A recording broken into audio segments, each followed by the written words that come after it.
At 9:41 p.m., her phone lit up. One small buzz, one short message.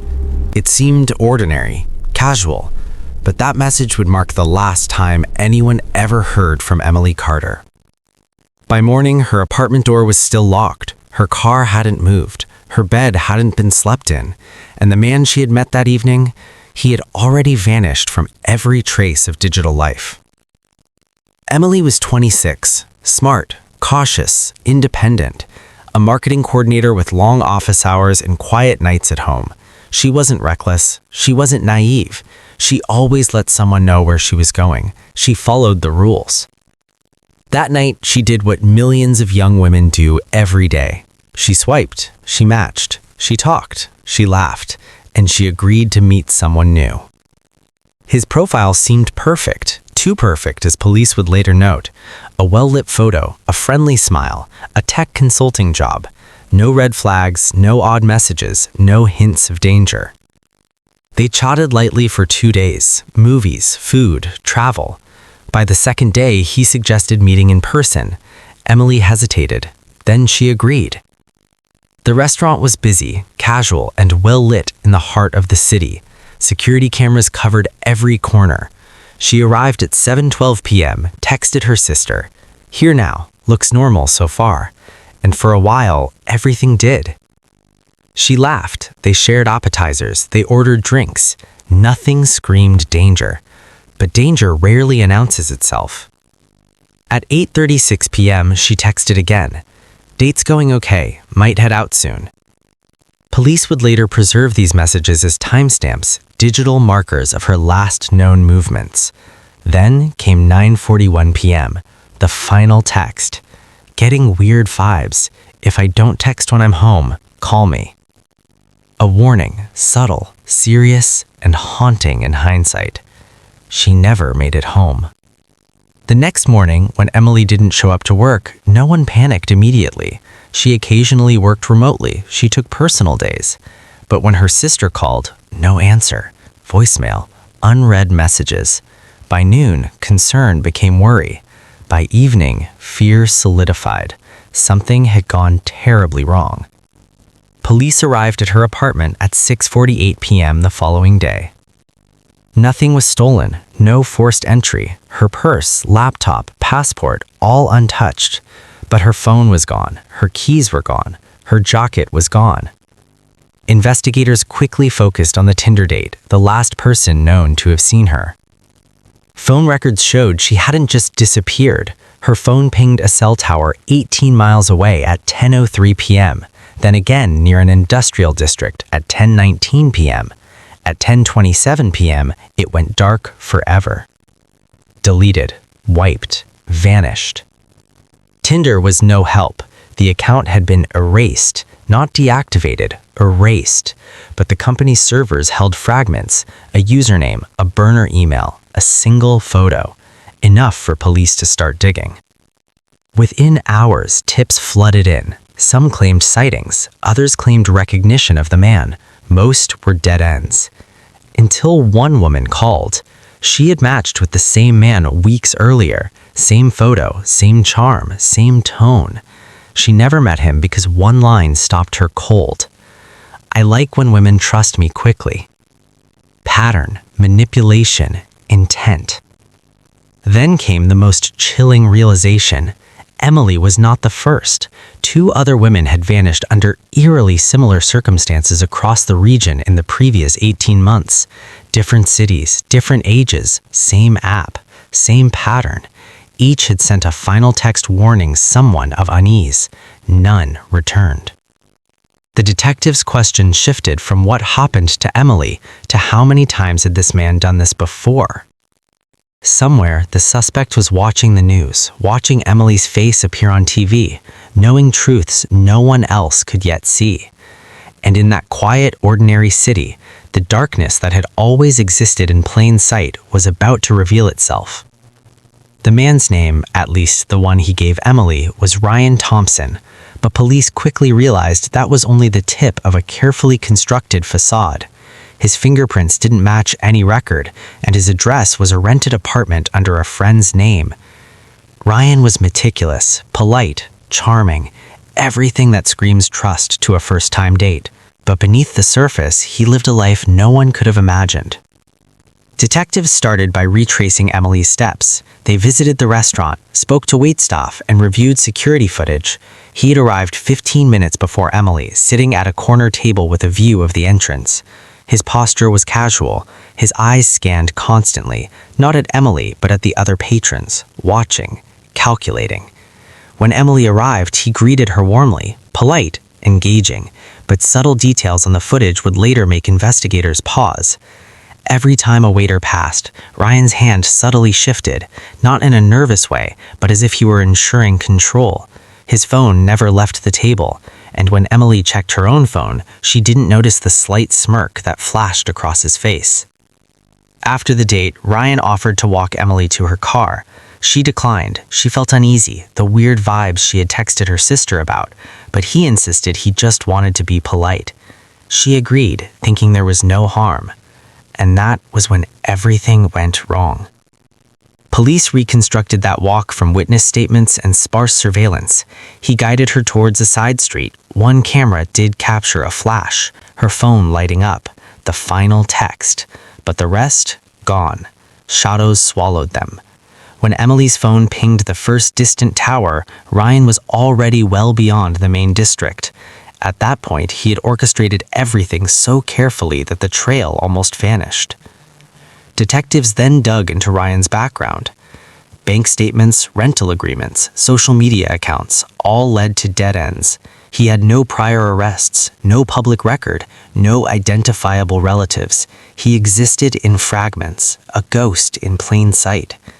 Yet patterns emerged. Investigators noticed the Tinder accounts he created over 2 years. At least 7 separate accounts, each deleted after 1 or 2 meetings. Women matched, dates scheduled, disappearances or near disappearances carefully orchestrated. Some women escaped, others vanished for hours, terrified, only to reappear later with a story of subtle psychological manipulation. Emily wouldn't be so lucky. Meanwhile, the investigation uncovered digital breadcrumbs. Ryan had downloaded a tracking app disguised as a photo-sharing tool. It allowed him to see location updates from unsuspecting matches. Emily's final message coincided with the moment he realized she might report him. He had already erased all evidence, wiped his phone, and planned his next move.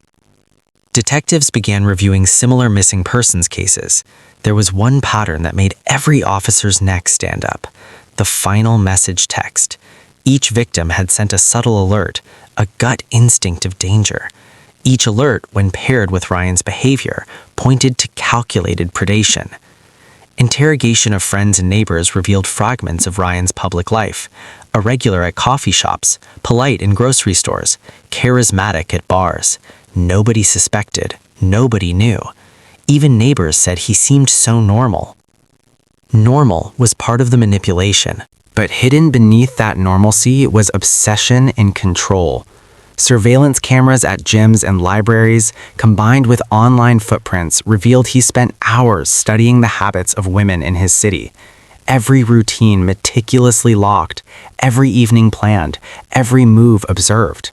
He had a system, a frighteningly effective system. The digital forensic team then discovered an anomaly. In the brief seconds between Emily's final text and the first ping to a distant cell tower, there was a pattern of network activity. It wasn't just her phone. Ryan had activated a burner device, simulating phone activity to mislead investigators. The moment was fleeting, almost invisible, but it proved premeditation. Police realized the danger was escalating. This wasn't a spontaneous crime. This wasn't a one-time mistake. Ryan had engineered a system to manipulate, control, and erase traces of his activity. Emily had become part of a methodical plan. By day 3 of the investigation, detectives called in a behavioral analyst. They needed to understand who Ryan really was. Profile: white male, late 20s to early 30s, highly intelligent, socially adept, and meticulous, likely with prior psychological manipulation experience, none of which appeared on official records. Experienced in technology, comfortable with anonymity, pattern-focused, methodical, dangerous. The analyst's report hit the team like a jolt. He wasn't just dangerous, he was organized, adaptable, and escalating. The turning point came when a witness from a neighboring street came forward. A jogger reported seeing a man matching Ryan's description walking purposefully with a woman toward the industrial area. The jogger didn't think much of it at the time, another couple out at night, but combined with the cell tower pings, it gave detectives their first physical clue. And then the digital team found another hint. Hidden in encrypted logs from Emily's deleted social media accounts, there was a trace of an IP address. It led to a location she would never have expected, a storage facility on the city's outskirts. Inside that storage unit, police would later discover chilling evidence of preparation. Backpacks packed with food and water, phone chargers and burner phones, maps of areas targeted for dates, all pointing to one horrifying conclusion. Emily was not just a random target, she was the next in a calculated series. By midweek, the pressure was unbearable. Public alerts went out. News stations aired Emily's story. Tips flooded in, some useful, some dead ends. But one tip led to a breakthrough. A woman recognized Ryan's image from a previous Tinder account. She described behavior that mirrored Emily's last date. Polite, engaging, but subtly coercive and controlling. Police began cross-referencing these sightings. Patterns emerged. The industrial areas, the night timing, the burner phones, the disappearing accounts. Every breadcrumb Ryan had left, every methodical step was now mapped. As the first chapter of the investigation drew to a close, detectives had built a preliminary profile, a digital trail, and a physical search grid. But Emily remained missing. One fact was chillingly clear. Ryan knew the investigation had begun. Somewhere he watched the news, somewhere he calculated his next move, and somewhere he had already considered contingencies for capture. The city held its breath, and Emily's story had only just begun. By the start of the third week, Emily's disappearance had captured the city's attention. News outlets, social media, and community forums buzzed with speculation. Everyone knew the story of the young woman who vanished after a Tinder date, but no one knew where she was or who Ryan Thompson truly was. Police had built a digital profile, pieced together surveillance footage, and mapped his pattern, yet Ryan remained elusive. He wasn't just careful, he was methodical, leaving just enough trace to taunt investigators without being caught. The breakthrough came almost by accident. A technician reviewing deleted Tinder accounts noticed an IP address anomaly. It wasn't in the city, it was in a small industrial zone on the outskirts. Cross-referencing the address with security cameras revealed Ryan's rental vehicle parked consistently at night near a storage unit he had rented under a false name. Detectives began 24-hour surveillance. Cameras captured a man leaving the unit late at night, carrying large, unmarked boxes. From the grainy footage, he seemed ordinary, but his movements were precise, controlled, deliberate. Inside the storage unit, police would later discover chilling evidence of preparation.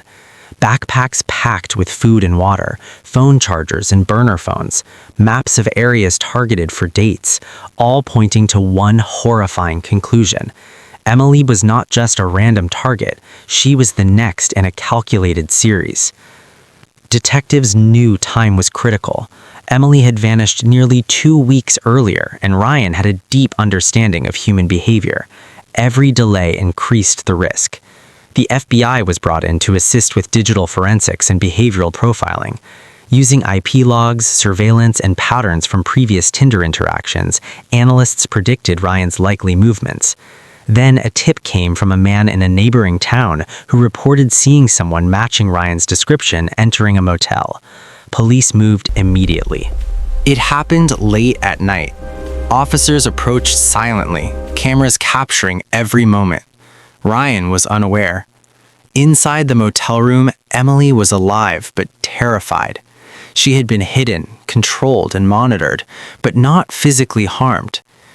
Ryan's careful manipulation had prevented immediate violence, yet the psychological terror was immense. When he saw the officers, there was no panic, only a calculated attempt to charm and manipulate. He tried to explain, to justify his actions, but the law was ready. The arrest was swift. At the station, detectives began the interrogation. Ryan was calm, almost eerily composed. He denied some allegations, deflected questions, and tried subtle intimidation, but the forensic evidence was damning. Location logs, IP addresses, previous Tinder matches, all aligned with Emily's disappearance in other cases. Hours passed. His composure faltered when pressed about the last texts from his victims. When confronted with Emily's words, "Getting weird vibes. If I don't text when I'm home, call me," he paused. A flicker of realization passed across his face. By the third hour, the walls of his carefully constructed world began to crumble. He confessed, carefully detailing how he planned abductions, manipulated victims' trust, and erased digital traces. Investigators learned the full scope. He had multiple intended victims, meticulously chosen and monitored. Emily had been one of many, but thanks to the persistence of law enforcement and her final text, she survived. Emily was reunited with her family. The reunion was surreal, emotional, and haunting. Her ordeal left psychological scars, but she survived. Ryan Thompson was charged with multiple counts of kidnapping, stalking, and attempted abduction, along with violations of digital privacy laws. He faced federal prosecution and long-term incarceration. The case revealed how ordinary interactions, like swiping right on a dating app, could mask extraordinary danger. It highlighted the importance of trusting instincts, the subtle warnings that sometimes save lives. For the public, it was a chilling lesson. Charm and normalcy can hide the darkest intentions. For investigators, it was a testament to patience, persistence, and careful attention to digital breadcrumbs. Emily's story became a warning to millions, a reminder that vigilance, intuition, and final texts can be the difference between life and death. And while the city returned to its routines, the shadow of Ryan Thompson's calculated manipulation would linger, a chilling reminder that appearances are often deceiving.